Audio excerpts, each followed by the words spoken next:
Hello नमस्कार, मैं सौरभ कुमार एक बार फिर से आपका स्वागत करता हूं अपने यूट्यूब चैनल दे निर्माण जीएस एकेडमी में। मित्रों, कैसे हैं आप लोग? उम्मीद है अच्छे हैं। आज मैं स्टूडेंट्स के लिए, छात्रों के लिए एक बहुत ही बड़ा उलझन को समझाने का प्रयास करूंगा। और अक्सर विद्यार्थी, यानी जितने भी विद्यार्थी हैं, वो इस समस्या से ग्रसित रहते हैं। और वो समस्या है कि उन्हें पढ़ाई में मन नहीं लग रहा है। और इसके पीछे का रीजन क्या है, तो मैं पहले बता देता हूँ। मैं कोई बहुत बड़ा मोटिवेटर हूँ नहीं। मैं एक सिंपल, आप समझ सकते हैं कि मैं एक टीचर हूँ और मैं भी कभी विद्यार्थी रहा था। तो मेरे पास इस समस्या से जुड़े कुछ न कुछ तो सॉल्यूशन होगा, जीवन से जुड़े हुए। मैं उन लोगों के जैसा नहीं हूँ जो कभी भी मतलब विद्यार्थी बने, उनको 40 साल हो गए हैं और अब बुढ़ापे में आके वो मोटिवेट कर रहे हैं। मैं इस चीज़ को थोड़ा सा ये करूँगा, क्योंकि आज के समय की सिचुएशन और उनके ज़माने की सिचुएशन बड़ा मुश्किल होता है। वो अलग है, आज का समय अलग है ना? तो मैं सीधा पॉइंट पे आना चाहूँगा आप लोगों के लिए कि अभी जो मतलब इस समय के विद्यार्थियों के लिए क्या समस्या है और किन समस्या के कारण वह है, यानी कि अभी पढ़ाई में उनको मन नहीं लगता होगा। हर आदमी का अपना निजी समस्या है, हर आदमी का अपना व्यक्तिगत प्रॉब्लम है। मैं उन प्रॉब्लम्स पर तो बात नहीं कर सकता, लेकिन कुछ कॉमन प्रॉब्लम है जो सबके साथ होता है। हो सकता है कि मैं जो प्रॉब्लम्स बताऊं उससे आप रिलेट करके देखेंगे और आप शायद अगर इन समस्याओं से अगर जूझ रहे होंगे तो इसका उपाय भी मैं बताऊंगा। तो सबसे बड़ी बात है कि चलिए हम अपने पॉइंट को शुरू करते हैं। लेकिन शुरू करने से पहले मैं कहना चाहूंगा कि यदि आप हमारे चैनल को सब्सक्राइब नहीं किए हैं तो चैनल को सब्सक्राइब कर लें। आपको हमेशा ऐसे ही जरूरत की वीडियो आपको मिलते रहेंगे। तो मैं सीधा पॉइंट पे आना चाहता हूं। चलिए, मैं आज 5 पॉइंट पे बात करूंगा। वीडियो स्किप नहीं कीजिएगा, एक एक सेकेंड आपके लिए महत्वपूर्ण है। समझ में तभी आएगा, बात को तभी समझ पाइएगा जब आप वीडियो की बातों, विचारों और भावनाओं को समझ पाइएगा। अन्यथा इसका कोई मतलब या मीनिंग नहीं रह जाएगा। चलिए मैं शुरू करता हूं। 5 पॉइंट पे आज हम बात करेंगे, इससे आप रिलेट कीजिएगा। क्या आप इन समस्याओं से ग्रसित हैं? सबसे पहली समस्या, गोललेस, यानी ऐसे व्यक्ति जिनका कोई लक्ष्य ही नहीं है, बस पढ़ रहे हैं। तो मैं आज के डेट में ऐसा किसी भी मतलब 10% बच्चे होंगे, 10% स्टूडेंट होंगे जो गोललेस होंगे, जिनका कोई एम नहीं होगा। लेकिन 90% बच्चे गोललेस नहीं है, फिर भी पढ़ने का मन नहीं करता है। यानी कि वो अपना कुछ ना कुछ गोल बनाए हैं, लेकिन वो फिर भी नहीं पढ़ पा रहे हैं। अगर मैं सही बोल रहा हूं तो इस चीज को महसूस कीजिएगा। तो गोललेस नहीं है, ये समस्या क्या है कि गोल होते हुए भी पढ़ने का मन नहीं कर रहा है। सबको अपना लक्ष्य है लेकिन नहीं मन कर रहा है। इसके पीछे रीजन है मल्टी ऑप्शनल होना। ये शब्द आप पहली बार सुन रहे हैं, मल्टी ऑप्शनल होना। ये सबसे बड़ी समस्या है। आज के डेट में 90% स्टूडेंट समस्या से इसलिए घिरे हैं क्योंकि वो अपना लक्ष्य एक नहीं रखे हैं, वो अपना लक्ष्य मल्टीपल बना चुके हैं। मतलब अगर वो तैयारी कर रहे हैं बीपीएससी का, तो वो साथ में ये भी दिमाग में रखें कि हम दरोगा भी क्वालिफाई कर जाएं, हम एसएससी भी क्वालिफाई कर जाएं, हम रेलवे भी क्वालिफाई कर जाएं, इवन कि हम बिहार पुलिस और जीडी भी क्वालिफाई कर जाएं। तो जब ऐसे मल्टी ऑप्शनल लक्ष्य रखिएगा तो स्वाभाविक है कि आपको प्रॉब्लम आएंगे। और ये जानते हैं कि इस प्रकार का प्रॉब्लम होता है, ये कंफ्यूजन होता है। क्या पढ़ें क्या नहीं पढ़े, कितना पढ़े कितना नहीं पढ़े, कब पढ़े कब नहीं पढ़े, क्यों पढ़े क्यों नहीं पढ़े। नहीं पढ़ोगे तब भी टेंशन, पढ़ोगे तब भी टेंशन, कितना पढ़े, बहुत पढ़ना पड़ रहा है। ये सारी असमंजस हर एक विद्यार्थी के साथ हो रहा है, क्या छोड़े क्या पढ़े, ये सब समस्या होता है। और इसी में वो उलझ कर, एक वैसे ही है जैसे कोई व्यक्ति किसी रास्ते की सफर में है और वो ऐसे चौराहे पे चला गया जहां पर बहुत सारे रास्ते वहां से निकल रहे हैं। अब जरा सोचिए, आपको कहीं जाना है और आप एक ऐसे गोलंबर पर हैं, अनजान है, और ऐसे गोलंबर पर पहुंच गए जहां से ढेर सारा रास्ता निकल रहा है और आपको किसी एक रास्ते पर ही जाना है। आप डिसाइड नहीं कर पा रहे हैं कि हम किधर जाए, क्या नहीं जाए, कैसे करें, क्या कीजिएगा आप? और सब अपनी तरफ आकर्षित कर रहा है, एसएससी भी आकर्षित कर रहा है, बिहार पुलिस भी, बैंकिंग भी, रेलवे भी। अब थोड़ा महसूस कीजिएगा इसको। तो ये कितना भारी जाल बुन लिए हैं आप अपनी लाइफ में, कितना बड़ा कंफ्यूजन पाल लिए हैं। सबसे पहला सुधार कीजिए कि मल्टी ऑप्शनल बनना बंद कर दीजिए। एक ऑप्शनल बनिए, एक रास्ता चुनिए। इसमें क्या होगा ना, भटकाव नहीं होगा, सीधा सरपट दौड़िएगा और एक बार में नहीं होगा तो दूसरा बार में क्रैक कर जाइएगा। तो पहली गलती तो यहाँ आप कर रहे हैं, मल्टी ऑप्शनल होना। तो मल्टी ऑप्शन को समाप्त कर दीजिए, साफ लाइफ से हटाइए, कोई एक चीज चयन कीजिए। बेस्ट होगा, मेरा राय रहेगा, बेस्ट होगा कि बड़ा गोल बनाइए, छोटा मत बनाइए, छोटा गोल बनाइएगा तो यदि हाथ में कुछ नहीं आया तो कहीं के नहीं रहिएगा। इसलिए एम कहा जाता है स्मॉल एम इज क्राइम। अगर छोटा लक्ष्य रखते हैं तो वह एक आत्महत्या है अपनी जीवन का। लक्ष्य हमेशा बड़ा रखिए और उस पर चलने की कोशिश कीजिए, ठीक है। तो मल्टी ऑप्शनल होना एक बहुत बड़ा गुनाह है। नहीं, पढ़ाई में ये नहीं चलता है बाबू, खास करके कंपटीशन की तैयारी में। तो मल्टी ऑप्शनल है, अगर थोड़ा सा आप बीपीएससी का तैयारी कर रहे हैं, थोड़ा सा दरोगा का कर रहे हैं, थोड़ा सा बैंक का कर रहे हैं, थोड़ा सा सब कुछ का तैयारी थोड़ा थोड़ा कर रहे हैं, तो इसी के चक्कर में पूरा किसी का तैयारी नहीं हो रहा है आपका। इसलिए थोड़ा थोड़ा सबका तैयारी करने से बेहतर है कि एक बढ़िया से तैयारी कर लें, है ना। तो इसलिए मल्टीपल ऑप्शन वाला जो लाइफ आप जी रहे हैं, इस चक्कर में आपकी लुटिया बुड़ने वाली है। इसलिए इसे हटाइए। मैं जो भी आज आपको राय दूंगा या सुझाव दूंगा, एकदम खाँटी जो अपना होता है ना, अपना पारिवारिक वाला समस्या वाला है ना, रीजनली एकदम जो बच्चे फेस करते हैं ओरिजिनल लाइफ में। बड़े बड़े मोटिवेटर का वर्ड अलग होता है, सोच अलग होता है, तो उनका भला मैं नहीं बोलूंगा, एकदम ओरिजिनल बातें जो सही में लोग फेस करता है। मैं खुद फेस किया हूं इस चीज को। तो दूसरा, मैं अब 2 नंबर पर क्या है, एकदम आपको धक से लगेगा, वो क्या है, बैड इन्वायरमेंट। अगर आप मल्टी ऑप्शनल के शिकार नहीं भी हैं तो दूसरी समस्या विद्यार्थी के साथ क्या होता है, बैड इन्वायरमेंट, यानी कि वो गलत वातावरण में होता है। अगर वो सुधरना भी चाहता है तो नहीं सुधर पाता है, वो पढ़ना भी चाह रहा है तो नहीं पढ़ पा रहा है। बैड इन्वायरमेंट उसको चारों तरफ से घेरे हुआ है। देखिए, बैड इन्वायरमेंट 2 टाइप का होता है, 2 तरह से आपको घेरे हुए होता है। पहला ये कि या तो वह घर में होता है, यानी फैमिली से शुरू होता है, और दूसरा बाहर भी है। यानी 2 टाइप का बैड इन्वायरमेंट आपको परेशान करता है, एक फैमिलियर और एक बाहरी लोग। अब फैमिली में थोड़ा सा हम आपको चर्चा कर देना चाहते हैं। फैमिली में हो सकता है कि आपके माता पिता पढ़े लिखे नहीं हो, लेकिन वो आपको पढ़ाना चाह रहे हैं। और फैमिली में ही मैं उन लोगों को भी काउंट करता हूं जो लोग रिलेशन में होते हैं। अब असल में है क्या ना, कि घर में पढ़ाई लिखाई का माहौल है नहीं। घर में ज़्यादातर ऐसी वातावरण बनी हुई है जहां ऐसी चर्चा, ऐसी माहौल बने हुए हैं जिसमें आपके कार्य का और आपके लक्ष्य का कोई महत्व नहीं है, कोई वैल्यू नहीं। बस हाँ, ये लोग जानना चाहता है, मेरे कहने का मतलब है आपके फैमिली के लोग आप बहुत अच्छा से पढ़ें, ये चाहता है। लेकिन वो अच्छा से पढ़े, इसके लिए एक अच्छा माहौल दे, ये नहीं चाहता है। उन लोग का एक अलगे राग रहता है परिवार के अंदर, एक अलग ढंग का उन लोग का माहौल रहता है। आप पढ़ने चलिए, वो टीवी चला के देखेंगे। आप पढ़ना चाह रहे हैं, उनके दिमाग में खेती का काम दिमाग में आ जाएगा कि भाई खेती जरूरी है, बाद में पढ़ लेना। आप पढ़ने चलिए, उनके दिमाग में कोई न्योता आ जाएगा, कोई जर्नी आ जाएगा, यात्रा आ जाएगा। ये समस्या पारिवारिक, बहुत परिवार में ऐसी समस्या है। आप पढ़ाई की बात कीजिएगा, वो हमेशा टाल देंगे, बोलेंगे बाद में हो जाएगा, देखते हैं अगले सप्ताह में, अगले माह में। ये फैमिली प्रॉब्लम है। तो बैड इन्वायरमेंट आपको परेशान करेगा और उससे आपको ही निकलना है, क्योंकि आपकी फैमिली की क्या प्रॉब्लम है वो दूसरा व्यक्ति नहीं जानता है। तो आपको डिसाइड करना है कि हमको उस फैमिली से कैसे निकलना है। तो बैड इन्वायरमेंट में घर वाला सॉल्यूशन तो आपको करना है। बाहर का जो बैड इन्वायरमेंट है, जैसे आपने बड़ी मुश्किल से किसी भी तरह से मेहनत करके आप पटना आए, मोतिहारी आए, दिल्ली गए, है ना, तो आप बाहर निकले। लेकिन बाहर में आए तो क्या हुआ, आपको ऐसे ऐसे दोस्त मिल गए जो पढ़ने वाला नहीं है। आप जहाँ लॉज में रह रहे हैं वहाँ की माहौल अलग है, कपास्टिंग, गर्लफ्रेंड से बतियाना, मोबाइल पे गाना बजाना, मूवी देखना, सिनेमा हॉल, मार्केट घूमना, मॉल में घूमना, एक अजीब माहौल है। ज़्यादा पढ़िएगा तो आपका खिल्ली उड़ा देगा लॉज के अंदर, मजाक उड़ाना, बहुत भारी पढ़ाकू बना हुआ है।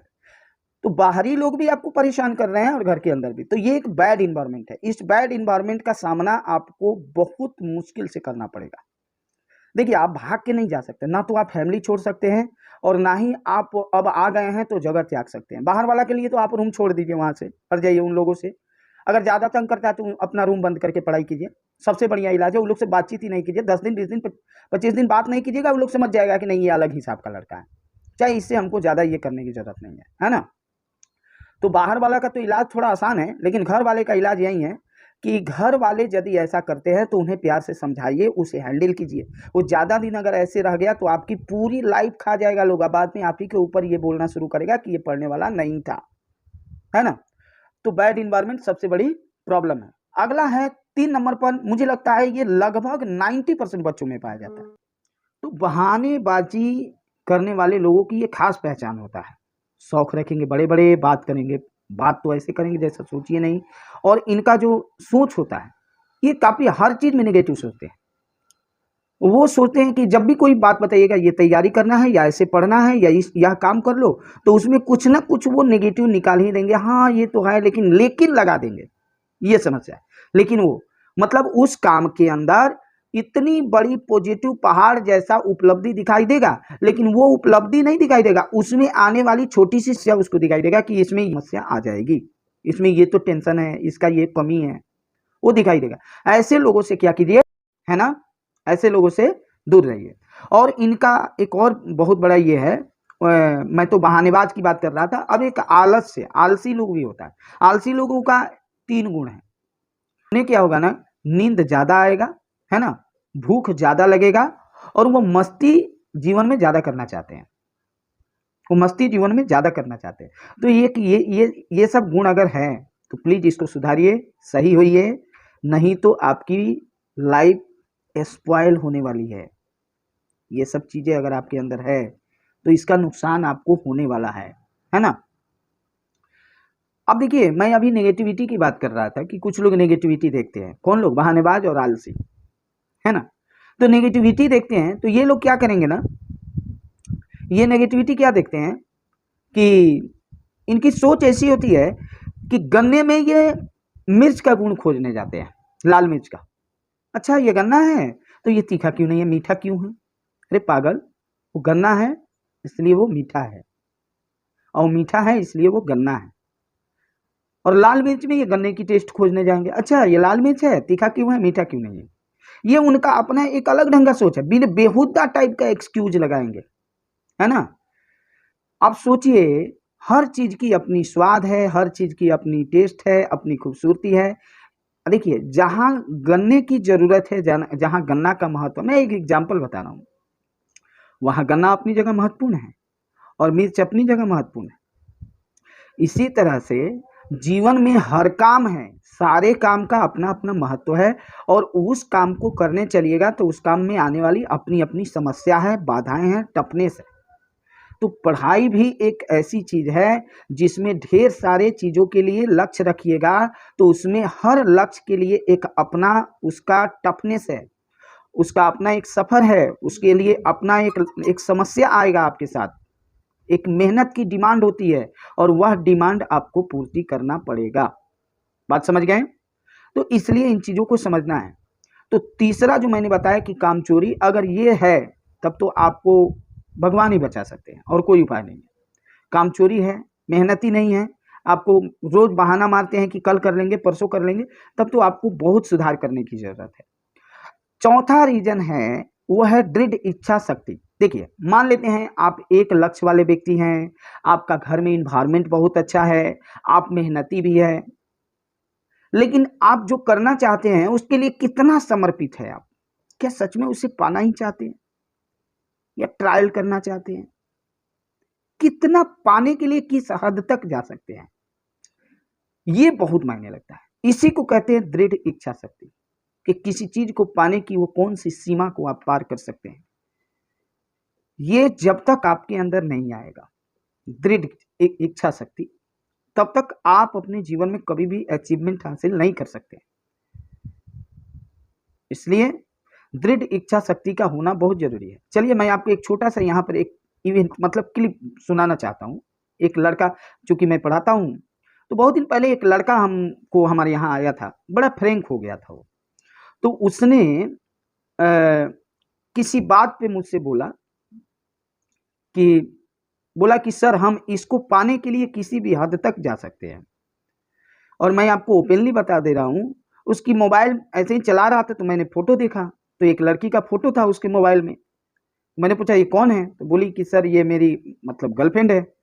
हम कहे तब तो यही सब काम करते हो? मैंने उसको थोड़ा बहुत डांटा। अब देखिए बच्चे बड़े हो गए हैं तो ज़्यादा उसको पर्सनल लाइफ में आप इंटरफेयर करना भी उचित नहीं होता है, क्योंकि मैं आज के ज़माने का टीचर हूँ। फिर भी मैं अपनी दायरे से बाहर जाकर उस दिन मैंने उसको डांटा था। तो उसने बोला मुझे एक शब्द कि सर हम पढ़ाई भी कर रहे हैं तो इसी के लिए कर रहे हैं। हम मन में सोचे चल भाई किसी भी बहाने तू पढ़ रहा है पढ़ो, ज़्यादा हम उसकी निजी लाइफ की जानकारी लेना नहीं चाहे। लेकिन मैंने उस दिन उसको एक दो बात बताई। उसने जो एक लाइन बोला कि मैं इसको पाने के लिए किसी भी हद तक जा सकता हूँ, तो मैंने बोला कि काश यही फॉर्मूला तुम पढ़ाई में लगाया होता या लगाओगे कि मैं जिस गोल के लिए आज मेरी सपना है बीपीएससी या दरोगा, तो मैं उसे पाने के लिए किसी भी हद तक जा सकता हूँ, तो तुम्हें उस लड़की को पाने के लिए इतना कुछ करने की आवश्यकता नहीं है। मुझे लगता है कि तुम जिस दिन दरोगा बन जाओगे, तुम जिस दिन बीपीएससी निकाल लोगे, तो उसके लिए उस हद तक जाने की जरूरत नहीं है, वो आपके लिए हद पार कर जाएगी। मैंने उसको समझाया, और हो सकता है कि तुम जिस हद की बात कर रहे हो वह हद तुम्हारा कहीं लायक ना रहे, जिसके तुम किनारे तक भी ना जा पाओ, लेकिन उस हद को अपनी अपनी पास रखना है, यानी अपने चरणों में ला देना है। तो वो असल में उसको पाने की चाबी वहां नहीं है, उसको पाने की चाबी तुम्हारी सफलता में है, और तुम्हें हद पार करना है। तो तुम किस चीज के लिए पार करो? तुम्हें अपनी इस गोल के लिए पार करो जिसके लिए तुम पढ़ना चाहते हो, जिसे पढ़कर तुम हासिल करना चाहते हो।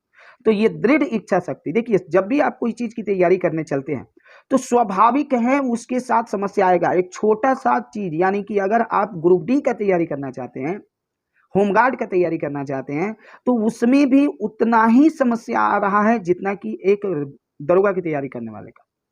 हो सकता है होमगार्ड की तैयारी करने वाले के पास दिमाग उतना ही हो, और वो भी उतना ही समझता है कि मेरे साथ उतना ही प्रॉब्लम हो रहा है।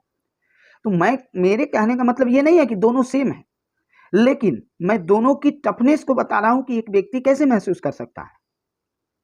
तो इसलिए मैं आपको कहना चाह रहा हूं कि भाई, इच्छा शक्ति जब तक नहीं बनाओगे अंदर से पढ़ने का, फोकस नहीं हो जाओगे, तब तक पढ़ाई में मन नहीं लगेगा। ऐसी क्या बात होती है कि एग्जाम से 2-3 दिन पहले आप अचानक साल भर का सिलेबस पढ़ जाते हैं? कभी सोचे हैं? ऐसा कौन सा भूत सवार हो जाता है? ऐसा क्या आपके अंदर घुस जाता है? बस वही लगन और मेहनत यदि 1 साल आप दे देते हैं, वही एग्जाम से 4 दिन पहले वाला,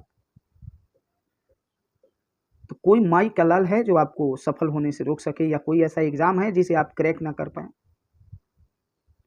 तो फिर क्यों, जब हम इतना जानते हैं और इतना जब जान रहे हैं, तो ऐसी कौन सी शक्ति है जो आपको पढ़ने चलते हैं तो आपका गर्दन 90 डिग्री में घुमाकर सोने के लिए भेज देता है?